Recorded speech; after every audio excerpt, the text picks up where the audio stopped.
All right, I'd like to welcome you all to the CCMA webinar Fundraising and the Easter Season with Tara Doyon. Tara has been Director of Stewardship and Development for the Parish and Newman Center at Indiana University since 2009 when the office was created. And she's been actively involved in women's philanthropy at Indiana University, AFP, and the CCMA Development Institute. Tara has been a development consultant for the Newman Centers in Florida, New York, and most recently at the University of Missouri in Columbia. She lives in Bloomington, Indiana, with her husband and two teenage daughters. And I think the most important thing I learned about her is she's from New England, right? I'm actually from Indiana, but my husband is from New England, and we lived there for several years. Very good. So you're close enough for me. So I'd like to introduce to you Tara. So take it away, Tara. Hi, everyone. Thanks for joining today. I know it's a really busy time of year, so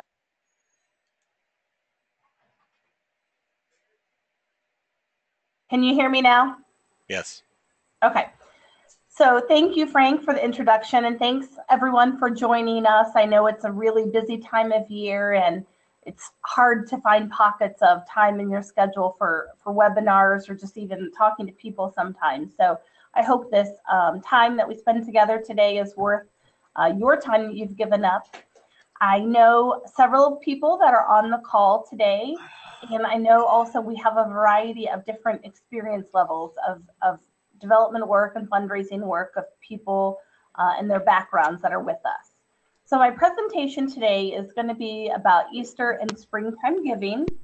It is going to be some basic information, and I'll elaborate on several different topics as well. But if there's something that you would like me to speak more in depth about, feel free to ask that.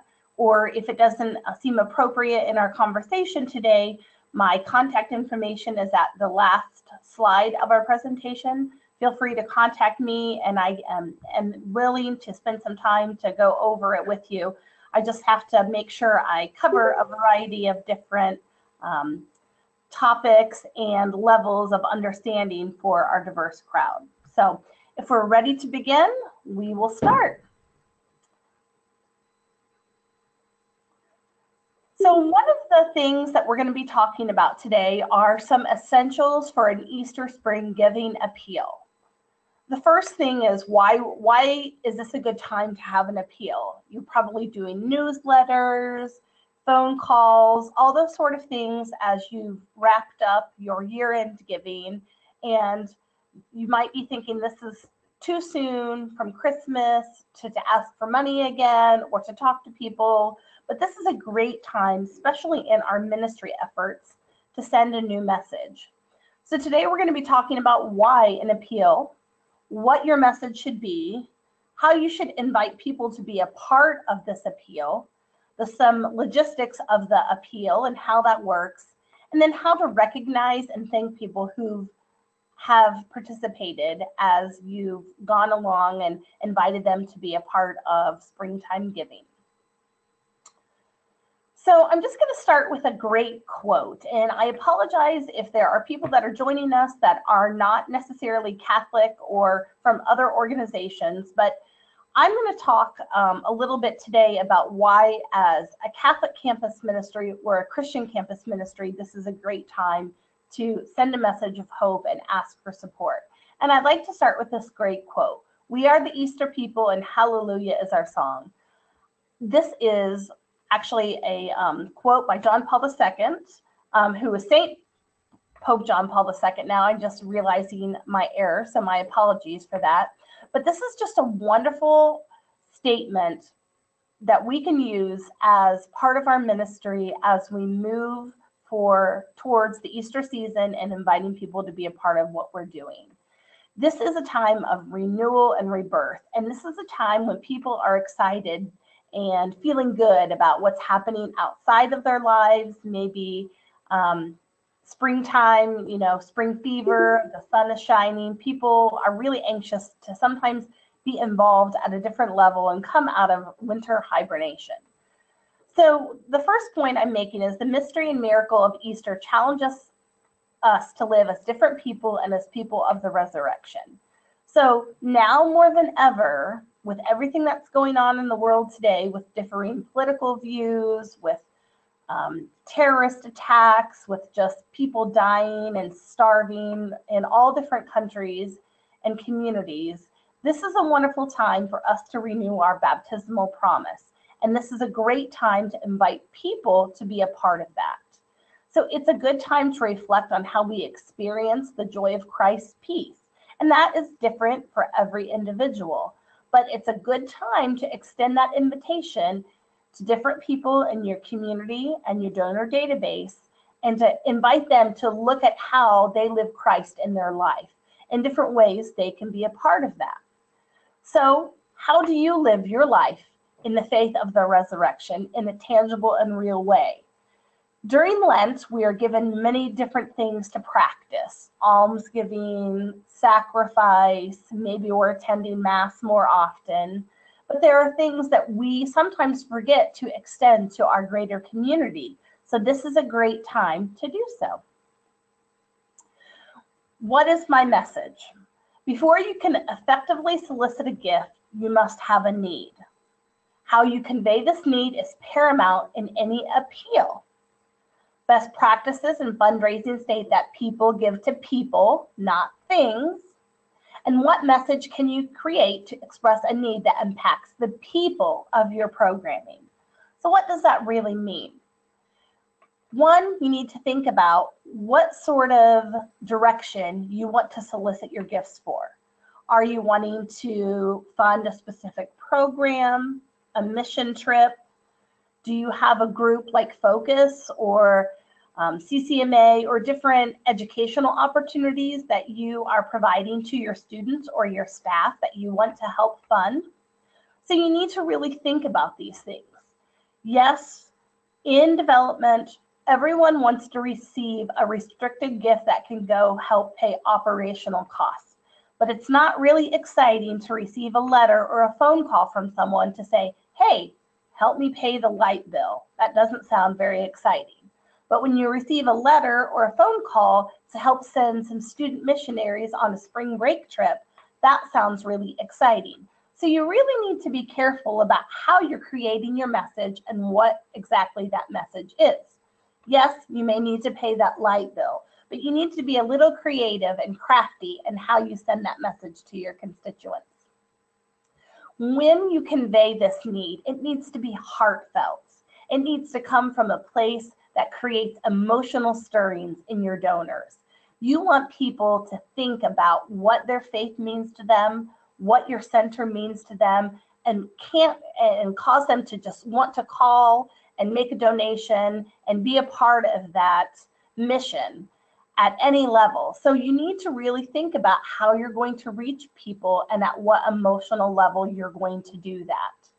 Remember, people give to people. If you can get in front of your donors, phone call, face-to-face visits, those things are wonderful, but not always entirely possible. So we often resort to sending mass letters, which is still very effective, especially if you don't have a lot of staff to help you with this message. But if you can get in front of people and really talk about your need and your mission and your desire to ask them to be a part of that, you're going to be more successful. I've just included a couple little excerpts from different appeals that we've had over the years that really talk about tugging at your heartstring type message. One is from ours, and then one is from an appeal in Missouri with Joanne, and I think she's on the call, that she had one of her parents write. And so you want to think about these things when you're crafting your message. Do you want it just to come from the chaplain or the priest or the pastor or development director? Maybe, but I think if you can have a heartfelt message from a student, from a parent, someone who has been deeply impacted by the ministry, you're going to really tug at the emotional heartstrings of your donors. So you can see in the first statement, this was from a parent whose son was involved in the ministry. And they're just talking about how happy their son found the ministry And it was really a godsend from them because they were praying for him to become involved. The second paragraph just talks about a gal who came into the Newman Center her freshman year, and kind of how her relationship with the staff and the center and her faith evolved over time. These are great examples of how you can add some personalization to your message. So the message, aside from getting a heartfelt story or an antidote from something that's happening in your ministry, you want to make sure you have some specific things. Is your organization easily identified in your appeal? You wouldn't believe the amount of letters that are sent out from different non-for-profit organizations all across the United States that have great messages and great opportunities for people to give, to be a part of, but they don't really identify who they're with. Are they with the Red Cross? Are they with the American Heart Association? There's so many different great organizations that are sending mass appeals these days. You want to make sure that when the person receives your letter, that they know exactly who it's coming from. And so sometimes we have to get a little crafty. Pictures on the front of envelopes are a great tool. It sets your letter apart from every other piece of mail that might be coming. So think about different ways that you can set just the mailing apart on the outside of the envelope so people are more inclined to open your publication. The second part is, have you included appealing and eye-catching photos of your good works in action? Photos speak volumes to what's happening. Yes, it's important to really have some good, solid written information as part of your appeal, but smiling, happy young men and women in faith action or just being social together really goes a long way. And so when you're going through activities through the year, make sure you're capturing these good moments. Maybe you have a student who's really interested in photography. Ask them to continually feed you pictures that might be good for newsletters or other publications. The more pictures that you have to choose from, the better. So just keep snapping away. And then how often, when, and the message you communicate is dependent upon your success or failure.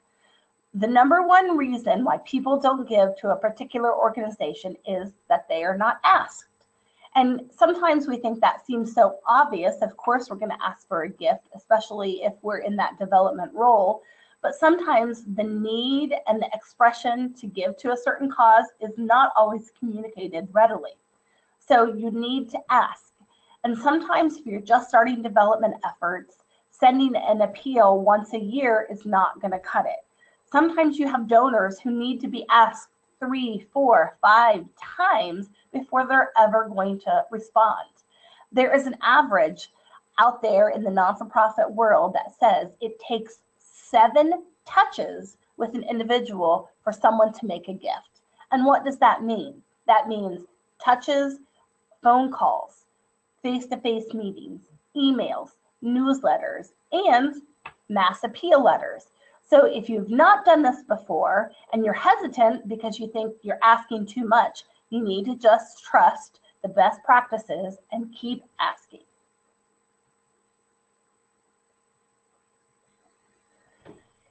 If you really have the time and energy to put through your mass appeals, you need to learn how specific donors like to be asked, especially donors that might be pegged for major gifts. You really want to know what is their preferred method for communication. For instance, I have a couple of older donors who are very, very generous and they give very willingly throughout the year. However, they never want to receive a letter in the mail and they don't even have email. It is vital that I communicate with them via phone call and then a personal visit. This would be something I would never know if they hadn't have told me or if I hadn't taken time to actually get to know them. And I would still be probably sending them mass letters and wondering why they were not responding. So it's hard, especially if you're a one-stop shop or the only person doing fundraising efforts in your organization, to really understand your large donor database, especially people that might live outside of your immediate area. but it is vital to your long-term success. So if you haven't been able to reach out to a lot of people that are your regular givers, I would really encourage you to do so. You're going to be much more successful when you kind of understand their preferences. One of the other big tools in being successful in your mailings is segmenting your gifts. And we'll hear that word a couple times throughout this presentation, and then I'll talk to you a little bit about that now. When you segment a gift, or segment your appeals, you're going to be sending specific type of messages to certain constituent donor base. And so some of the demographics that you might be working with right now are current students, current parents, student alums, maybe people that went on retreats, participated in social activities, etc., resident parishioners, if you are a parish, and then associate givers. And associate givers are maybe those people that give just because they really appreciate the work you're doing on campus, but they're not necessarily tied to any one constituent group. We are a full Newman Center and parish here at Indiana University. So our associate givers are people that may be resident parishioners at other parishes in the town, but really support the work that we're doing on campus and want to see us succeed. So we'll want to think about those different groups as you go on. And I think, Frank, you just had a chat for me. No, I was just saying, Tara, if anybody at this point before you went on had any questions or comments that might relate to what you've said. Perfect. It kind of, your box popped up and then it disappeared right away. So I just wanted to make sure I didn't miss anything. Yep. This is a great time to ask questions or to pause. So if anyone has anything, ask ahead. Yep, you can either send me a text via the chat system that says I have a question. I'll open your microphone, or you can write your question in on the box, and I'll be happy to read your question to Tara. And if you know how to, you can actually probably unmute yourself and speak. So we'll give you all those options. We'll just stand by here for a moment to make sure, see if we get any questions.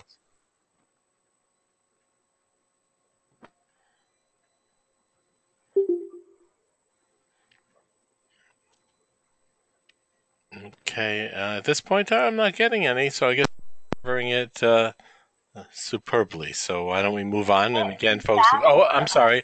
I'm sorry. Question came up just as I started talking. Joe has a question. How are friends, in quotes, different in your appeals? Is more education needed? Friends. So what kind of friends are you particularly talking about? Are you talking about associate givers or people that are friends of the ministry or actual personal friends that you might know through your ministry? Joe, I've opened up your microphone so you can go ahead and speak if you'd like.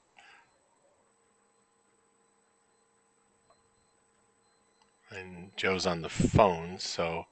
Can you hear me now? Yep, we hear you now. Oh. Go ahead, please. Okay, I wasn't sure which buttons to push. Sorry about that. No, yeah. So non-alumni friends. So those kind of associate donors, associate members. What's been your experience with? How much education do they need about your mission if they've responded to some random appeal or got connected in a, whether it was through a friend or somebody else. On what level? There are a lot of people that I have as associate givers that will give a small gift every time I send an appeal, and I'm pretty satisfied with that. I don't have a lot of other information. They've never really responded to any personal invitation to meet. Maybe I've done some background information and I see that they're not a big, they don't necessarily have a big capacity to give a big gift. So I think if you can do some background information on those associate givers to see what kind of relationship might behoove you to go ahead and develop, what is the kind of logic is that it costs much more to go out, costs much more money to go out and find a new donor than to retain the donors that you have. So if you have some ability to kind of give information and meet some of these associate givers, I say go for it.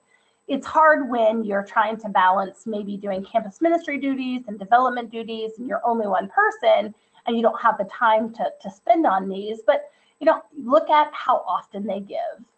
Look at what amounts they give, and then decide, is it worth me providing more information? There's kind of a principle that we talk about in development. It's called the LIA principle. And when someone is connected at 3 points, they're more likely to become a larger giver and a long-term giver. And those 3 points are linkage. How are they linked to your organization? Are they in the community? Are they, a parent? Or, what level is this associate giver linked to your organization? What interest? Why do they have an interest to give to your organization? Are they Catholic? Are they supporters of the university? And then ability to give. Do they have the financial resources to be a regular giver? So when you have someone linked at 3 different points, they're more likely to turn into a regular giver, a larger giver, and then you can take them through kind of the giving pyramid or the donor pyramid of how they're attached. Okay, Joe, does that answer your question? Yep. Yeah, thanks. That helps. Very good. Thank you. Anybody else have a question at this point before we move on? All right, I'll turn it back to you, Tara. Thank you. Perfect. So just my last point on this is, remember your fundraising. The monetary gift is a byproduct of a well-established relationship with you and your organization. Just that I spoke with. If a person is connected at 3 levels, they're going to be more likely to be a regular donor and someone that you can count on. It's very, very important in the field of development and fundraising that there is a personal connection.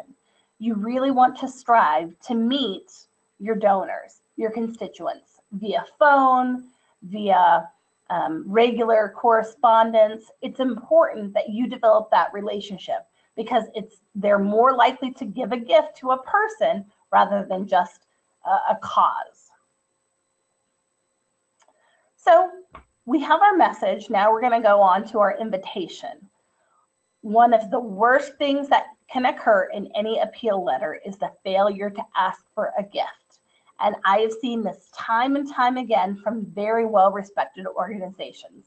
They send a beautiful letter, beautiful pictures, great stories of what's happening in their organization, but they fail to say, will you be a part of our organization, or will you make a contribution? It's vitally important that you don't forget to do that. Sometimes we get so caught up in crafting what the letter looks like and making sure we have great pictures that we forget the obvious. And it's just something that happens, but you want to make sure when you're going back through your letters and your correspondence that it's very clear that you are sending a correspondence because you are asking for a gift. You must state clearly the invitation to participate in your appeal with a financial contribution, pledge, or prayer. And we really include, the ability to make a prayer towards the organization, because you're going to have donors that maybe feel like they can't financially contribute at a level that they would like to, but they want to do something. And we are a religious organization. We need prayers sometimes more than we need money. And of course, we couldn't do it without the prayers, no matter what kind of financial backing we have. So invite your donors to be a part of that. It helps them feel connected to the organization at a spiritual level, but it also really helps you to understand your donors. I mean, when you can get a donor pledge form that also says, please pray for my family who's going to be traveling this summer and X, Y, and Z, you have a starting point. You have now something to talk to that donor about. So pledge cards that offer prayer opportunities is a great way to find out personal information on your donors. Make sure when you're using your letter and crafting your message that you use words like join with us. Won't you help with us? Without your support, we couldn't X, Y, and Z. Really want to convey this message that we need you to be a part of it. We can't do it without you. And without your support, we are in danger of not fulfilling our mission. So when you're asking people to join in at a level by by saying, we need your support, we need you to do this, you're really inspiring them to be a part of the greater good. Unrestricted general gifts are the most desirable gifts to any organization. This is the type of gift that you can pay the light bill with. This is the type of gift that you can buy pizza for your students with. This is the best thing that you can get from any sort of donor. However, not all donors like to give unrestricted gifts. So one, if you have a donor that wants to give a restricted gift, make sure it falls in line with a gift acceptance policy that you might have. Make sure you can use that money towards something. Let's say you have a donor, for example, that wants to give a gift because he thinks it's important that all the priests in your ministry drive Ferraris. Well, that's great, but I don't think the bishop is really going to look very nicely upon all of your priests driving Ferraris. However, if someone's willing to give you Ferraris, I think you should try to make it work somehow. Anyway, you really want to make sure the person is giving a gift that is in line with your mission and vision. And we can talk about that later if people have more questions. But if you are requesting restricted gifts, like for example, if you're going to give a spring appeal and you want to redo the courtyard gardens in your Newman Center, make sure that is written explicitly as part of the invitation to be a part of it. You want to make sure people truly understand what they're giving a gift to support. Logistics. So these are the things that can make or break how your letter goes out. So everyone is going to be different. Every ministry is going to be different. Some people do bulk mail, some people print in-house, some people have it sent out of house. It just depends what's happening, but you want to make sure you have a good handle on how your bulk appeal letters can be sent out and mailed. Once again, we talked, is your appeal directed to a specific group or donors? Segmenting your message. So I brought this up a little bit earlier when we talk about different segmented groups, such as parents of current students, alums, parishioners. Maybe you have enough information on all your donors to really identify them and separate them into separate groups. Once that can be done, your message could be crafted to appeal to that specific group. For example, one of my segmented group are students who have participated in retreats. We know these students have participated in retreats, they've had a wonderful time, they've really enjoyed it. So those past students who have participated in retreats and their parents receive a letter that talks about the retreat experience, how meaningful it is to our students. And won't you join with us in giving a financial gift to support future retreats?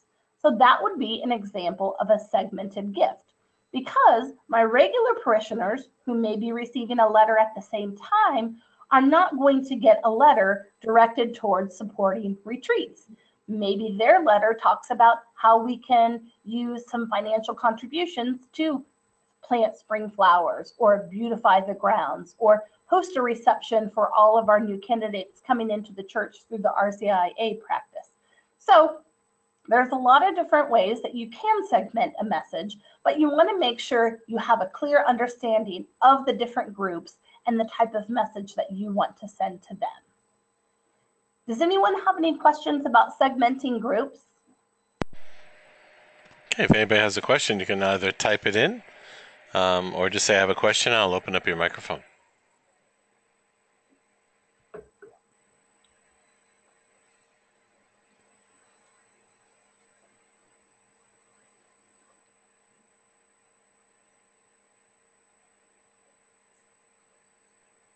Okay, it looks like everybody's clear on that topic.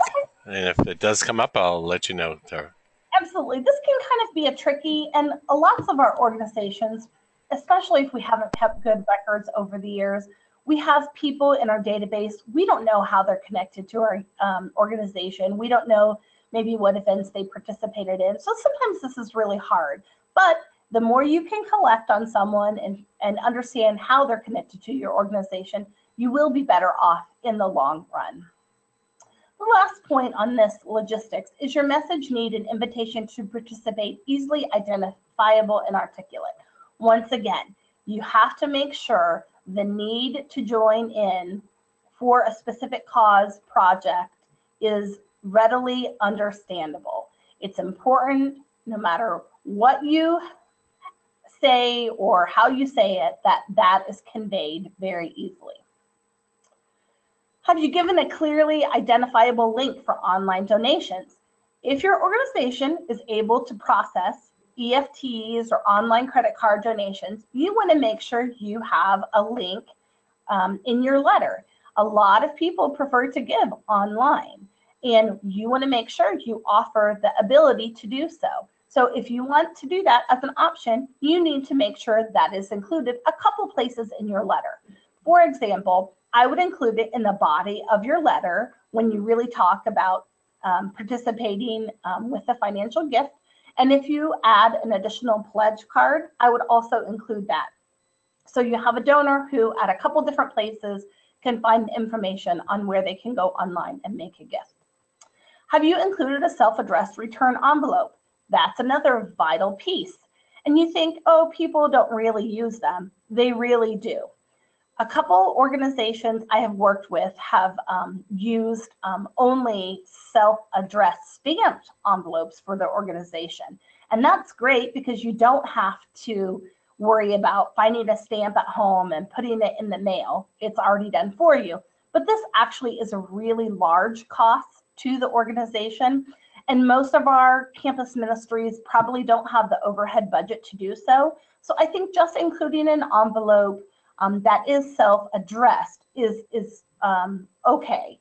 Lots of times you can have a little block put on your envelope where a stamp would go that says your donation starts here with a stamp or something kind of catchy like that.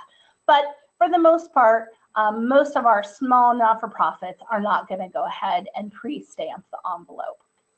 So the last bit of this, once you've received the gift, how will you store your data and what data must you collect? So hopefully a lot of your organizations, if you are receiving donations, do have a database system for tracking financial gifts. So IRS rules that any gift over $250 must be noted and a written receipt of that gift is given to the donor. So generally, I would say every person that makes a gift to your organization, no matter what the financial amount is, should receive a receipt. It's just best practice and another opportunity for you to have that touch with a donor. But it's important that you collect the right information. When someone gives you a check, there are a lot of different things for you to look at and take note. One, I always note, is there a specific design or character element to a check? If someone loves Disney so much that they're going to put it on their checks and probably pay for it to be on their checks, they really must be a Disney fanatic. So those are little things that you might want to note in their donor profile. So when you talk to them, you can say, oh, I saw you had Mickey Mouse on your check. I love Disney too. I just got back from California, which I really did, but just gives you something to chat about. Same with a sports team. If they have a specific sports team noted or any other sort of design, it's a good starting point to collect some personal information on your donors. It's also really important to look at who signs the check.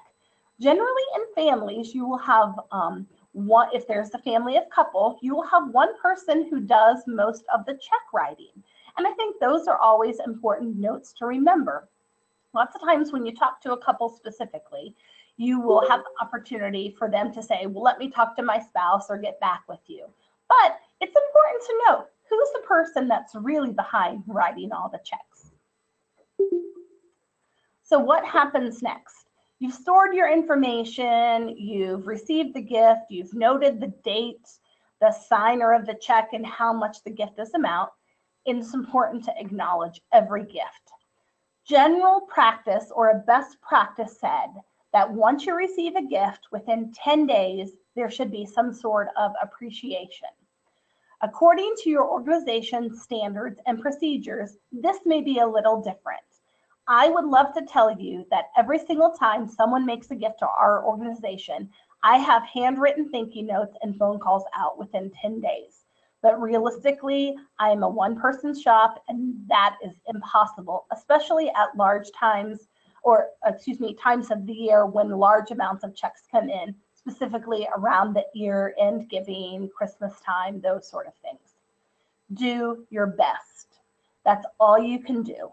Yes, if you can get other people to help you with that, if you can source out some thank you notes, if you can write thank you notes ahead of time when you know money is going to come in from a large appeal, that's great. But just do your best. But really keep in mind that within 10 days is the optimal time to talk to someone or to send them a thank you note. Gifts could be acknowledged and appreciated via email and phone. However, written documentation is also essential. And this really goes back to a receipt. For example, in our organization, if someone gives a gift, I do a handwritten thank you note, usually in the first week of receiving that gift. If it's one of my regular donors, or it's maybe a first-time donor or a especially large gift, I also try to make a phone call to talk to that person. On top of that, at the end of the year, they always receive a written receipt for tax documentation purposes. This time, the springtime, Easter time, is the time to reach out to all donors, especially ones that have not given a recent gift. As Easter and spring signals a rebirth, use the timing to once again engage others. So maybe you have someone who's given a gift off and on for a few years, but you really haven't heard from them in a while. Sometimes people get out of the habit of making a gift. Sometimes they think, oh, I gave a gift, but I haven't received anything from them, or I've just kind of forgotten about them. It's not a big deal. Use that as an opportunity to call these donors. Perfect example is just to pick up the phone and, hi, John Smith, I haven't heard from you in a while. I just wanted to give you an update on some things that are happening with the ministry and let you know if you have, or ask you if you have any other questions, or maybe invite you to come to a mass or any other event that you might have. People need to get in the habit of giving. So don't think that this is just for your current donors. Every time spring comes around, like I said, we crawl out of our caves from our winter hibernation, and we're usually excited to be involved in things. Don't let those lapsed donors fall between the cracks. That is the end of my presentation. I hope I was able to give you all some just new ideas or a fresh perspective in looking at things. Lots of these things are just very basic, but I think sometimes we all get caught up in the day-to-day tasks of our office duties and pastoral duties that we forget some of the basics. And so it's always good to hear the message over and over again, and also be connected with other people who might help you craft your message more effectively, or maybe give you new ideas to move forward with. Again, my contact information is on the screen.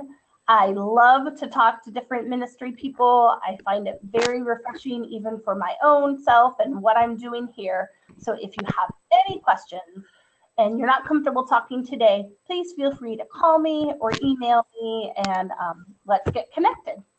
Okay, well, Tara, thank you very much. There's a question that just popped up. It says, do you have advice for successful phone calls for meetings? For just calling a donor, or calling to talk to the donor to request a meeting? Teresa, I can talk a little bit about both of those. I've opened up your microphone, Teresa, if you want to expand on your question.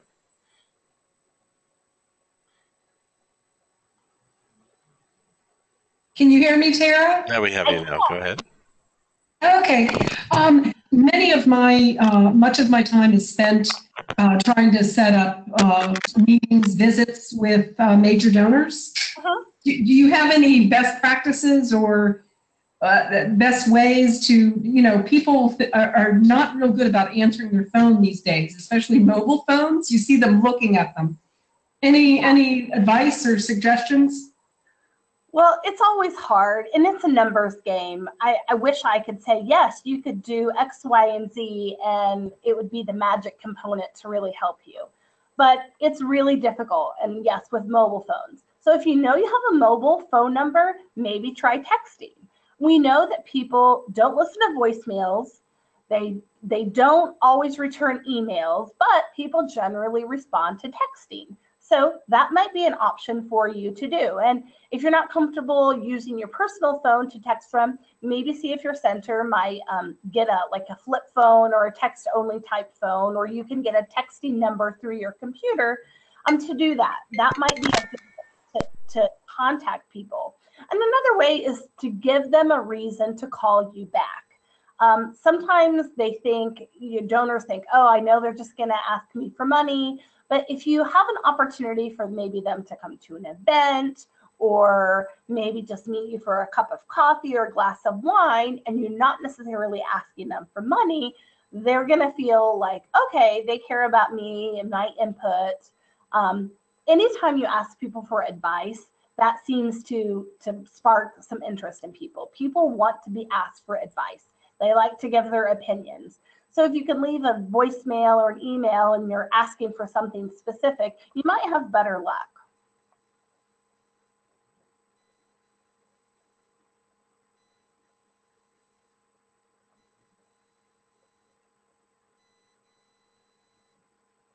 Thank you so much, Tara. I really appreciate it. No problem. Good luck. We're all struggling to get those phone calls in, and it really is a numbers game. The more people you can contact, the more people that you actually speak to on the phone. And for people that are thinking about calling donors and they've never really done that before and they don't even know where to begin, start with the letter of the alphabet. Start with A or start with S or whatever you want to do. You have to find a place. Sometimes we get so overwhelmed with not knowing where to begin that we shut down and we don't begin at all. So just pick some logical place to start and start calling people.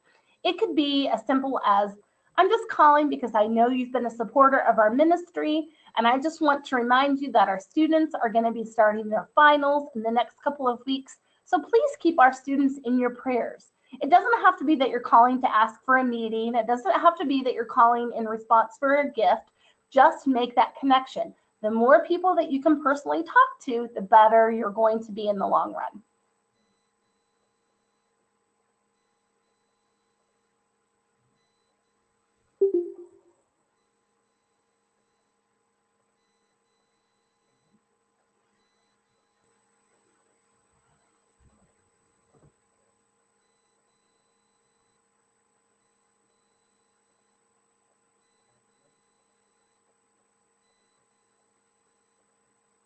Do we have anything else? Okay. Do we have any others? Please just shoot me a little text on the chat system, and I can open up your microphone if you like, or send me the question. I'll just give you a moment to type a question before we wrap this up today. Okay. Well, I know Tanya is an excellent Tara. I'm sorry. I know Tara is an excellent development person because when I told her my son-in-law went to IU, first question was, "What's his name?" so I see no further questions. So we really do, Tara, appreciate your time and the information you shared with us today. And I'm sure if folks have questions, they'll get in touch with you. You should all see her contact information there. This session has been recorded, so if you'd like to go back and to listen to any particular part, or would like to pass it along to your staff, Krista at the CCMA will make that available to us once we convert the presentation to a video that you can you watch on your own systems. And before we wrap up, I have just a couple of announcements from CCMA. One is a reminder to head over to the events page on the CCMA website for several upcoming events in Pennsylvania, New Jersey, California, and Texas. You can visit ccmanet.org and click on events for that information. And the CCMA Leadership Podcast features the best and brightest in the field of Catholic campus ministry. And our most recent cast featured Lou Charest from Catholic Relief Services as he shared how CRS is impacting campuses across the country. You can subscribe to the podcast on your favorite podcast app via iTunes on the CCMA website. So just click on podcast at ccmanet.org.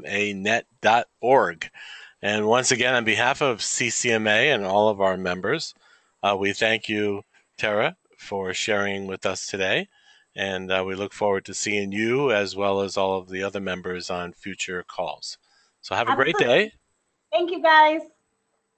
Take care, all.